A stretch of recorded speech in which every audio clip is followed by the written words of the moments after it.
Nation, welcome to the Duza Bear Digest for Friday, July 16th, 2021. With the revelation of mass graves at various residential schools in this land, focus has once again returned to the colonial roots of Canada. And while this is still a very tender subject for some people, more so for those whose culture was held under the boot of imperial power for more than a century, and far less so for those who are now having to come to grips with Canada's own little Holocaust, I feel it's important to point out a few things. This is not the symbol of residential schools or cultural genocide or any other type of genocide. This is. So is this. As are these, each of which, at one point in history, presided over the colonization of British North America, the province of Canada, Upper Canada, Lower Canada, and the period of the Dominion of Canada leading up to the formal adaptation of this. And if symbols are important, then this is really important. Long before he was Prime Minister, Lester Pearson dealt with the burden of the Union Jack above Canadian troops during our peacekeeping missions in the 1956 Suez Canal crisis. That crisis earned Mike a Nobel Peace Prize.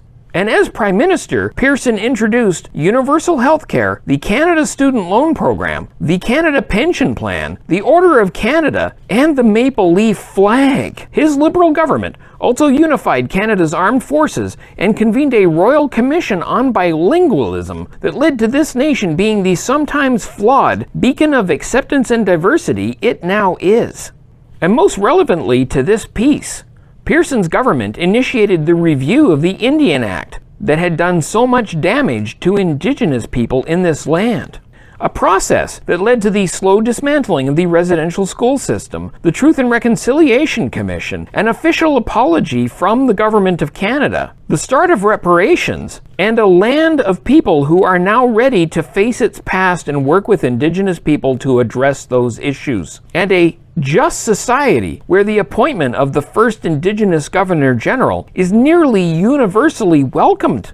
This is the symbol of cultural genocide, assimilation, mass graves, and centuries-old injustices. Not this. This is a symbol of reconciliation, reparations, formal apologies, and a path forward. And if those still dealing with the history of this can't accept that, then there's no point working to fix the system, looking for more graves, moving forward, because then nothing will be sufficient except for the victims to become victimizers, for the few to deliver upon the many the sins of the forefathers. And if you feel those now are here just to be punished for their predecessors' crimes, then you're no better than the people who made those mistakes under this banner. So if that's your solution, then be prepared for a long battle.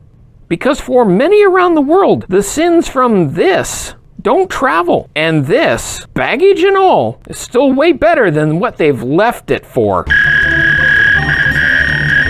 On this day in 1683, Manchu Qing Dynasty naval forces under traitorous commander Shi Lang defeated the kingdom of Tung Ning in the Battle of Pingu near the Pescadores Islands. On this day in 1935, the world's first parking meter was installed in Oklahoma City, Oklahoma. On this day in 1969, Apollo 11, the first mission to land astronauts on the moon, is launched from the Kennedy Space Center at Cape Kennedy, Florida. It's also Guinea Pig Appreciation Day, Corn Fritters Day, and Spinach Day. Blech. And that's today's Duza Bear Digest. See you tomorrow!